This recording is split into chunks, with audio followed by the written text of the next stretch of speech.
Hi, I'm Carol Gore and I'm a subacute stroke nurse, and today I'm going to talk to you about secondary prevention of stroke.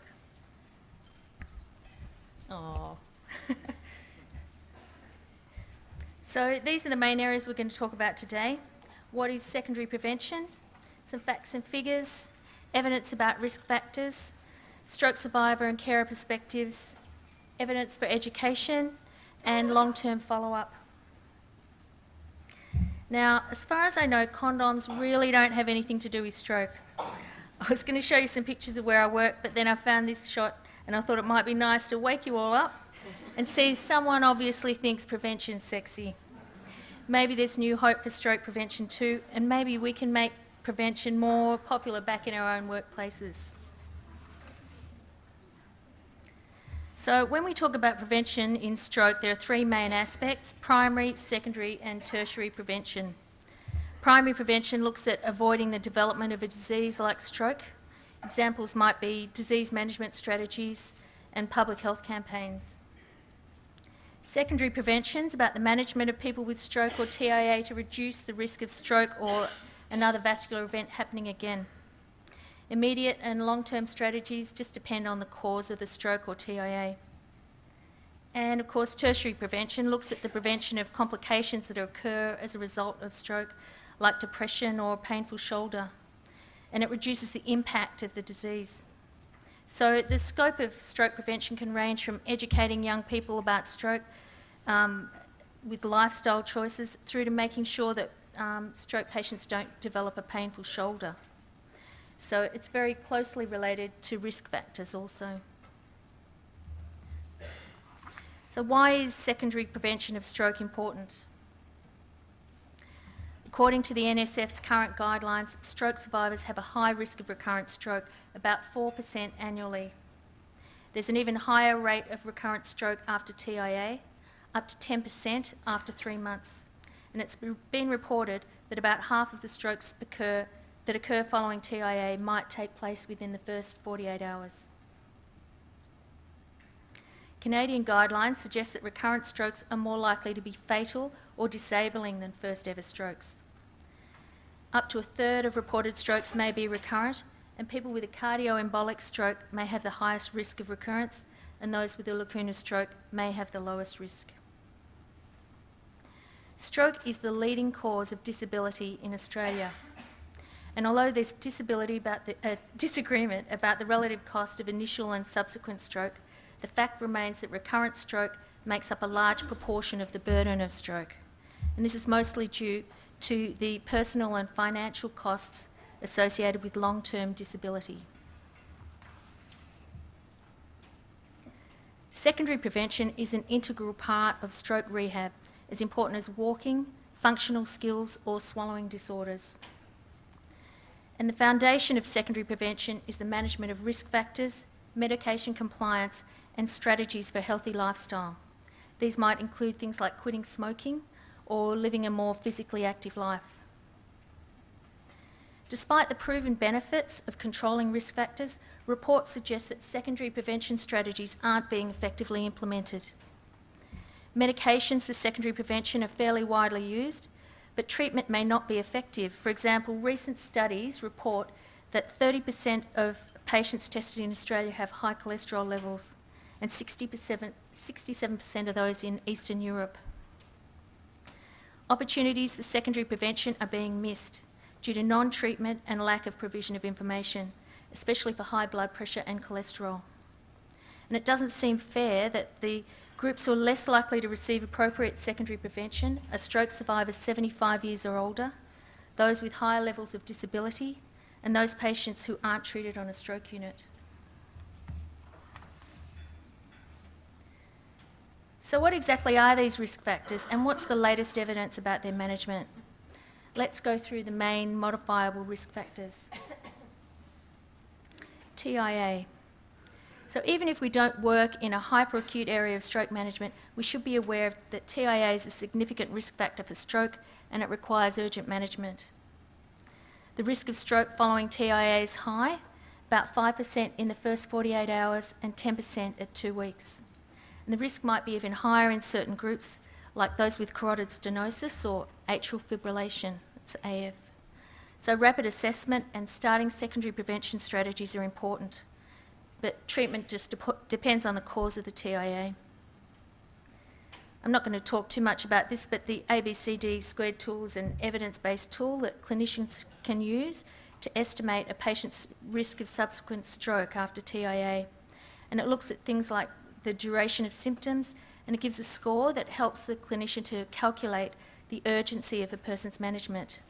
For example, a high-risk patient might be admitted to a stroke unit, and one that the clinician decides has a lower risk, they might think that they're okay to be discharged and followed up within a week with a GP or a TIA clinic. Further research is needed though, because the predictive value of the tool can vary. It doesn't consider some factors, such as whether the patient's got AF, and that can really significantly increase the risk of stroke. According to the Australian Bureau of Statistics, 11% of Australians had hypertension in 2004.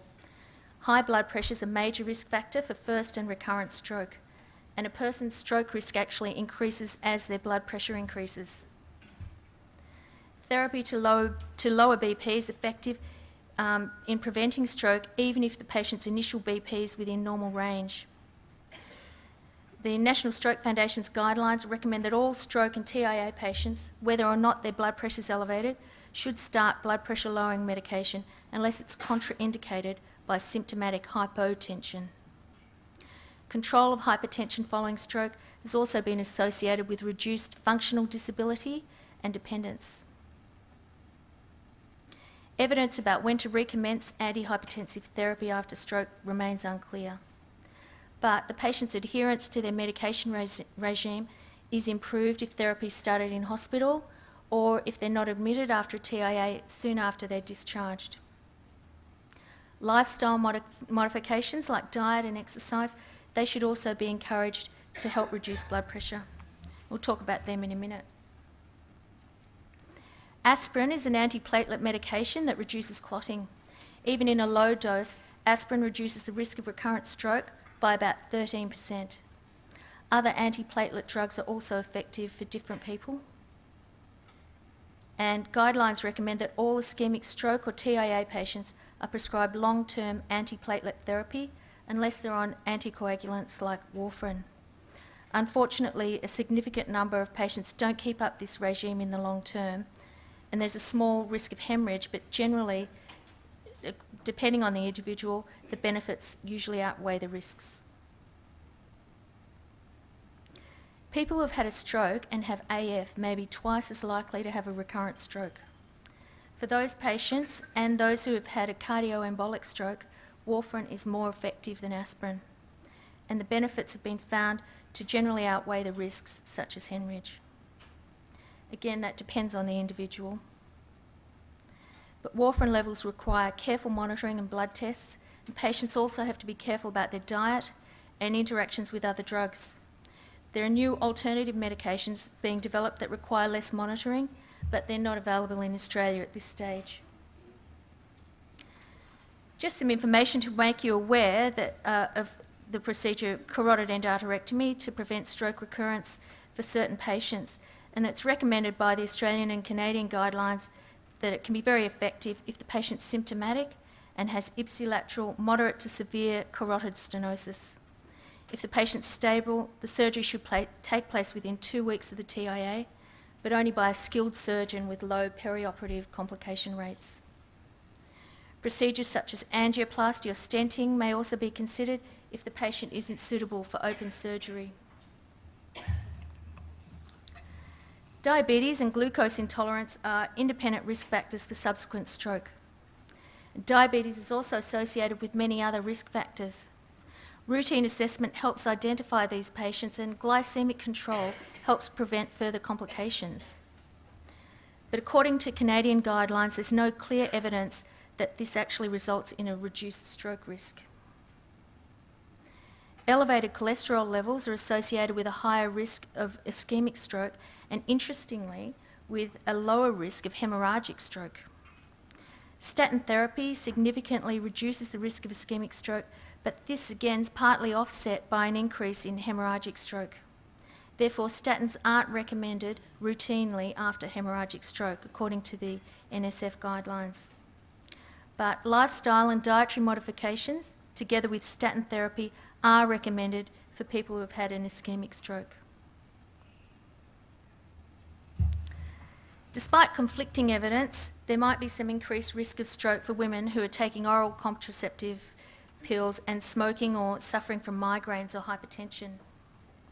An individual assessment should be made, considering all the risk factors for the individual person.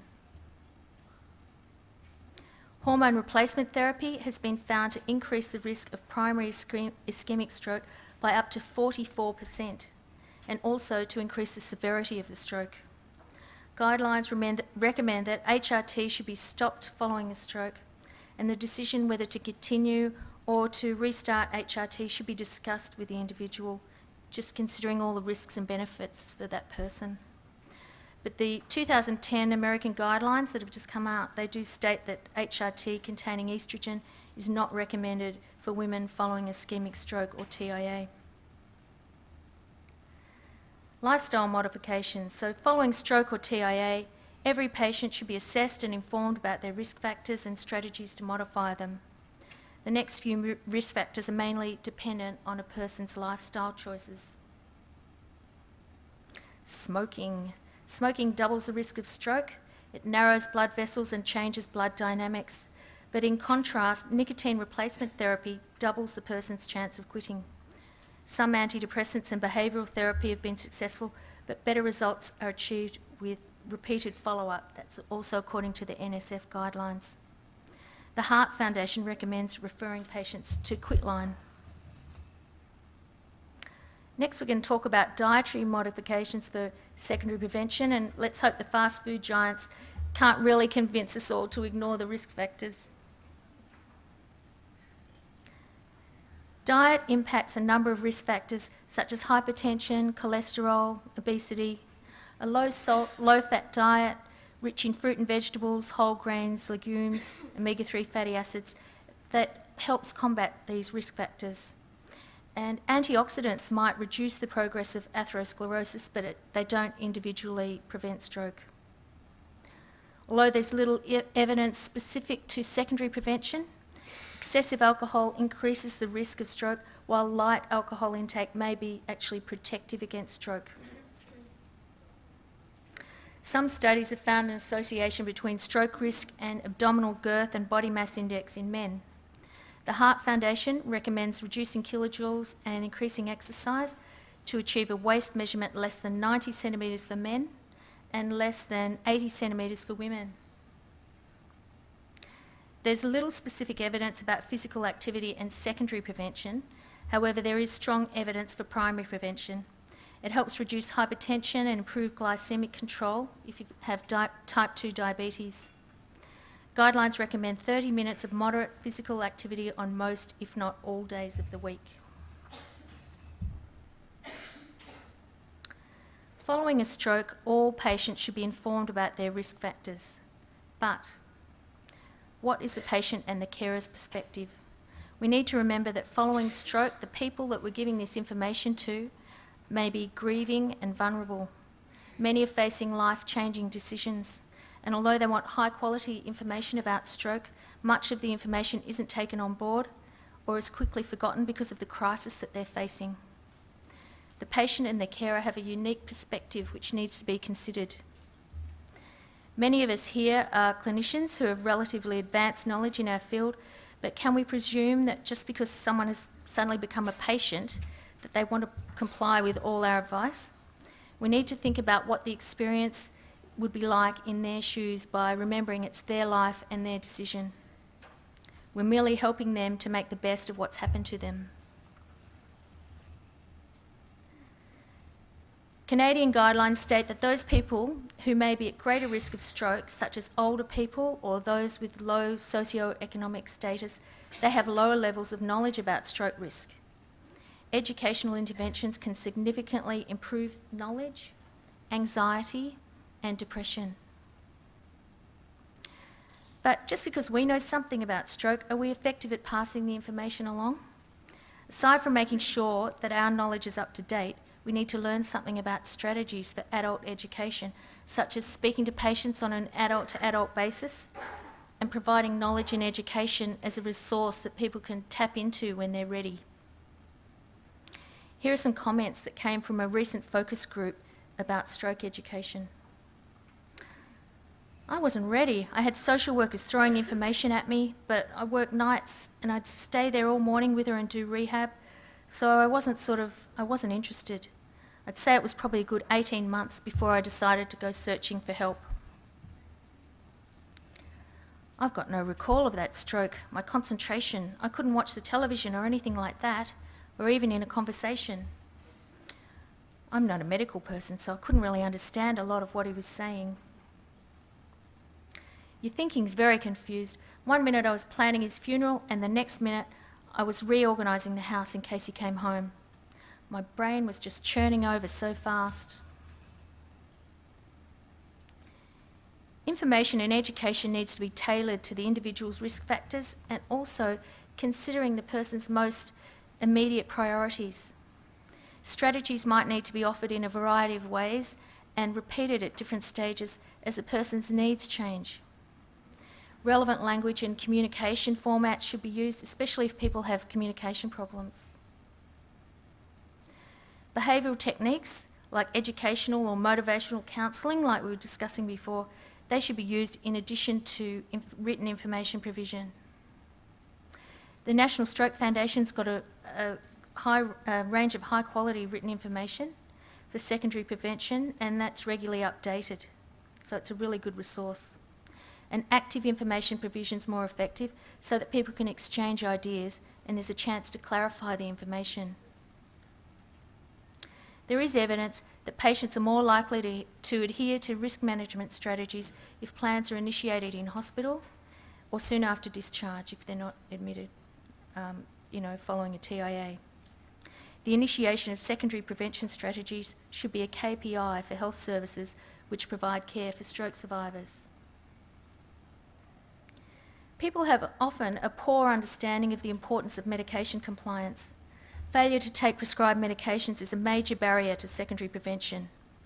Interventions that may improve long-term compliance, they're complex, but they include things like reminders, self-monitoring, telephone follow-up, supportive care, and administration aids. But starting education early and maintaining regular follow-up are key strategies. Ongoing advice and support to the patient and the GP also helps improve adherence to risk management plans. Along with community rehab centres, the GP has a pivotal role in supporting and monitoring stroke survivors after discharge and referring to services such as stroke support groups and self-management programs. Ideally, the GP and health services should collaborate for models of shared care. The NSF guidelines recommend that stroke patients are followed up at least annually by their GP or rehab specialist to review their management plan, and also that they should be involved in long-term community exercise programs. A significant percentage of stroke survivors do try to make positive lifestyle changes within the first 3 months following stroke, but the effects often diminish in the long term if they don't have ongoing follow-up and support. Stroke support groups and self-management programs provide social support and allow stroke survivors to share their own strategies for stroke prevention and recovery. Dream Believe Achieves a self-management program developed by the NSF, and I think we're going to hear a bit more about that later. So, what can I do now to help my patients reduce their chances of having another stroke? Know the evidence for secondary prevention. Look at the guidelines. Encourage the rest of your team to do the same. Involve the patient and their carer in a management plan. Look at their individual risk factors and their individual perspectives. Start preventative strategies early and teach the patient and their carer about what's happening to them. Use a variety of adult educational strategies with follow-up and reinforcement. Liaise with other service providers for a shared model of care. And lastly, ensure referral for long-term follow-up and self-management programs. So that's about all I have to say. Just a few references.